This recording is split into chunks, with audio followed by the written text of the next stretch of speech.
So Joe Rogan just pulled the rug under people, still holding out for Jon Jones to come back, and the theory he was pretending to retire to get a huge bag. Joe Rogan said a few weeks ago that he heard a rumour Jones was going to get paid 30 million, and this spawned a lot of fanfare, because you assume Joe Rogan heard this from the UFC brass in negotiations with Jones, and it was taken like that, an inside scoop.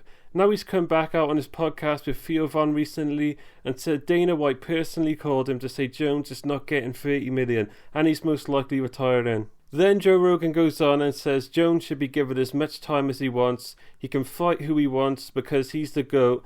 Now Joe Rogan is a die-hard Jones fanboy, that's clear, because anyone impartial and with sense would say Jones clearly should not be given another year with the title while there's a clear number one contender who he's not fighting, and even obviously ducking, because I'll tell you what I believe Jon Jones is doing. He's using the title to get big appearance fees and sponsorships on Instagram. He's not rubbing his chin wondering if he should come back right now, and the world shouldn't revolve around Jon Jones right now. If he doesn't hop on the train, he gets left behind, simple as that. This is making people lose faith in the sport. Like with Henry Cejudo, for example. He retired asking for the payday. Dana said if Henry Cejudo doesn't call him by Sunday, he's stripping him, and he's officially retired. Yet guys like Dana and Joe Rogan are obsessive fanboys of Jones, and let them ruin the credibility of the sport. There's been absolutely no evidence he's been interested in fighting Tom Aspinall, and there was no way the UFC would pay 30 million for that fight, or even any fight. It's common sense. Jones chose a number that he knew the UFC wouldn't pay. Khabib Nurmagomedov never got paid 30 million for a fight, and I don't care what McGregor reports to Forbes. He never got paid 30 million for a UFC fight either.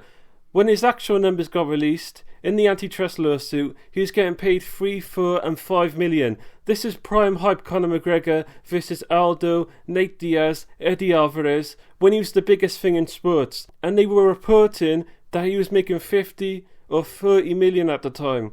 Google and newspapers can lie to you, I'm sorry to say. The UFC doesn't make $1 billion in profit a year from paying guys to where they just have enough to break even on an event. They take the lion's share each event. Nor would they ever set the precedent, allowing a guy to fake retire to get a big payout. Never.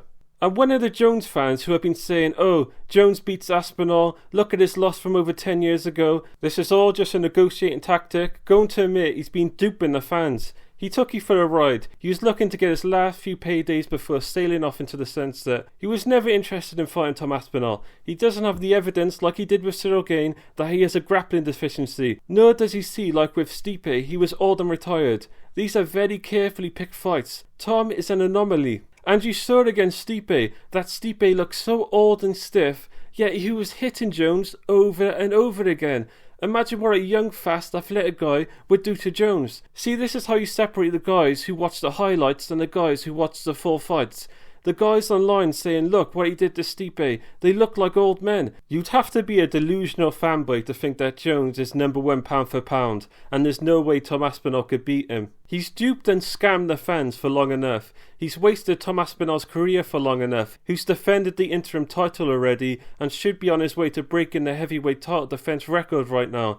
Strip Jon Jones, don't let him parade with the belt to milk the money. I don't care if he's the GOAT, we should allow new people to be able to take their place. It's not like when Dominic Cruz was having a long string of knee injuries and Renan Barão was defending the interim title. Jones did get injured, but he still opted to fight Stipe after he healed, and now he's asking for crazy money for the way out. A bit like he did with Ngannou, right? Asked to see the money. At the time I brushed her off, if Jones ducked Ngannou as well. I don't know, I can't trust the guy anymore. Anyway, these are my thoughts, let me know what you think in the comments.